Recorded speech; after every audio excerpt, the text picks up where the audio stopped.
Climat seront compris entre 1 et 10 degrés. C'est la fin de ce flash. Merci de nous suivre. Très belle matinée. C'est une bonne nouvelle. C'est déjà ça. C'est une bonne nouvelle, c'est déjà ça. Impact News, Impact FM, Christian Quino pour vous annoncer notre prochain rendez-vous le mardi 2 décembre à 8h40 avec un artisan pisciculteur de notre région bien connu, Olivier Matonnet. Soyez attentifs car il y aura évidemment de bonnes surprises. Impact FM, l'info-région avec Olivier Tomezzoli. Les cambriolages se multiplient en cette période hivernale dans la région alors que la police, elle multiplie les contrôles ciblés. On vous rappelle aussi quelques conseils élémentaires pour protéger son habitation dans ce journal. En football, on jouera en semaine jeudi prochain pour rattraper les rencontres remises du week-end dernier. Et on jette aussi un œil sur le calendrier 2026 du circuit de Spa-Francorchamps avec pas moins de 27 week-ends de courses et événements au programme. Jeudi 27 novembre, le développement des titres de l'info de l'arrondissement. Présentation Olivier Tomezzoli.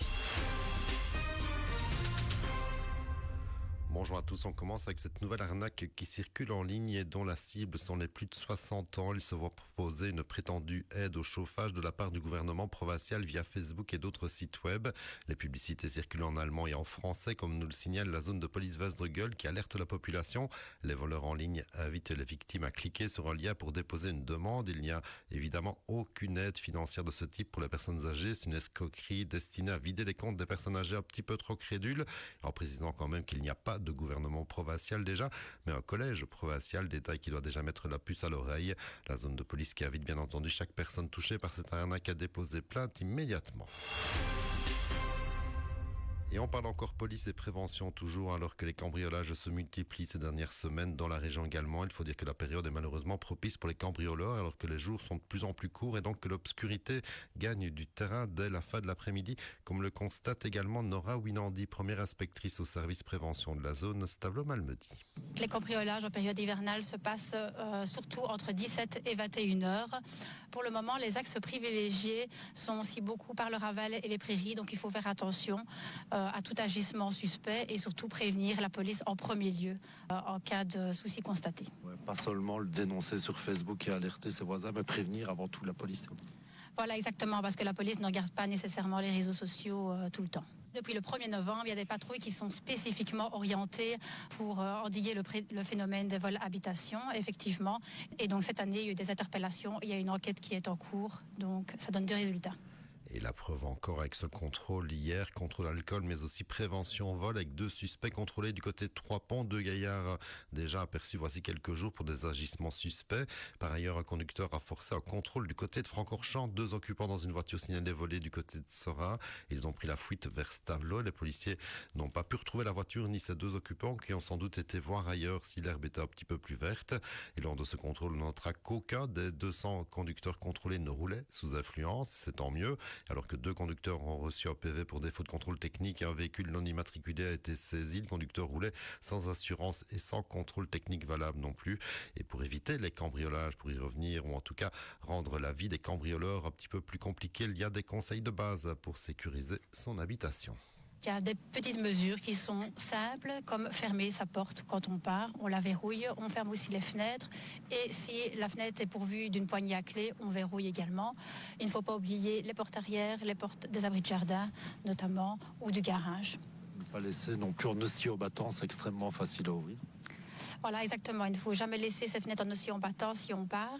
Ce qu'on peut faire aussi, c'est simuler une présence à l'intérieur avec un petit éclairage sur minuterie ou une radio. Et également rendre sa maison bien visible par un éclairage extérieur. Il faut bien faire attention de bien fermer son abri de jardin et de ne pas laisser des outils à l'extérieur comme l'échelle. C'est un modus operandi qui a été fort utilisé l'année passée par les voleurs pour pouvoir accéder aux fenêtres du premier étage. Et on ajoutera que la zone de police Stavelot-Malmedy propose toujours gratuitement son service de technoprévention pour analyser chez vous les failles de sécurité que les voleurs pourraient utiliser. Il y a aussi le service de surveillance de votre habitation lors de vos absences prolongées, vacances par exemple. C'est gratuit aussi pour bénéficier de patrouilles de surveillance de votre habitation. Pensez-y. Une petite correction à présent, je vous parlais hier du centre bien-être Arduina qui vient de se voir valider son entrée au sein de la plateforme des maisons de ressourcement.